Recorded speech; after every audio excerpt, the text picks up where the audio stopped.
So currently, we've reported for yesterday 1,466 COVID cases in the Victorian community, all of which were locally acquired.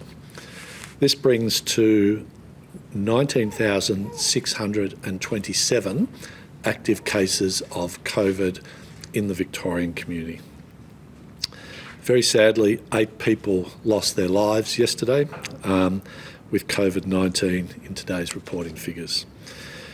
Those were a man in his 90s from the Hume area, a man in his 80s from Moonee Valley, a man in his 80s from Monash, a woman in her 70s from the Maribyrnong community, a woman in her 80s from Whittlesea, a man in his 70s and a woman in her 50s from the Moreland community, and a man in his 40s from Bayside. Can I take this opportunity to pass on our deepest condolences to those families, to the friends and to the communities of those people who have passed away. It's a difficult time and our thoughts are with you at this tragic moment. Currently, we have 675 people in hospital with COVID, and of those, 144 are in intensive care and 100 are on a ventilator.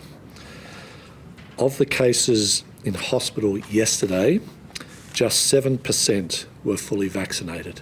And given the high number of vaccinations throughout our community, the fact that so many were either partially or unvaccinated continues to speak volumes about the importance of being vaccinated to protect yourself and to protect your community and to keep out of hospital.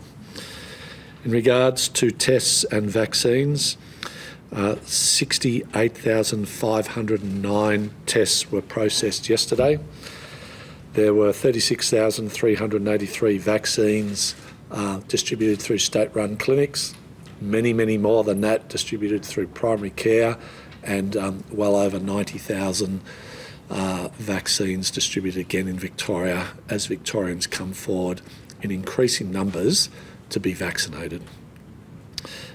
We are now at 86.7% of the 16 years and over population who have had their first dose of COVID-19, and we are sitting at yesterday 59.8% of the Victorian community had had their second dose, so of 16 and over. So clearly we will pass into the 60% of the double-dosed Victorian community today. We do have a few announcements to make about the support of our healthcare workforce and the supplementation of that workforce that we did want to make this morning. We know that the next few months, as Victoria opens, are going to be incredibly challenging and difficult for our nurses, our midwives, our doctors, our paramedics, and in fact all of our healthcare workforce. We will see demand and challenges that our healthcare workforce has never seen before. As Victorians get back to the things they really want to do in a safe way, we will also be placing immense pressure on our healthcare workforce as they continue to care for a record number of patients in our hospitals and in our ambulance services. These Victorian frontline healthcare workers are the backbone of our COVID response, and we need to support them and recognise the support in every possible way as we help them to deliver the very best possible care when Victorians need it most. That's why today we'll be announcing a couple of things. Firstly, we're investing some $2.5 million to recruit up to 1,000 healthcare workers who are currently living overseas as part of a package designed to help to ease the pressure on our hard-working, hospital-facing staff dealing with COVID. This group will largely be made up of returning Australians who have wanted to come back in our healthcare workforce, but equally a large number of international recruits. These professional groups will cover nurses, doctors, midwives and a range of allied healthcare professionals, and they will be recruited on the basis of the services and support that our hospital system needs. To be eligible for this program, eligible healthcare workers need to have an existing employment contract with a Victorian healthcare service and have the active professional registration in place and to be ready to travel. This announcement builds on the work that we have done in recent weeks, having facilitated the arrival of some 130 healthcare workers under the dedicated healthcare work pathways system that we've had in place since August, and this is the next logical step in making sure that we turn back on that international pipeline of support for our hospital system that has been on hold for the past 21 months. Today we'll also be announcing a record investment of some $255 million in support of those frontline hospital COVID-facing workforces that have been not only dealing with these demands for some months, but will now, as we move into a very, very busy period, having to deal with the surge that we will see in cases in our healthcare and hospital system.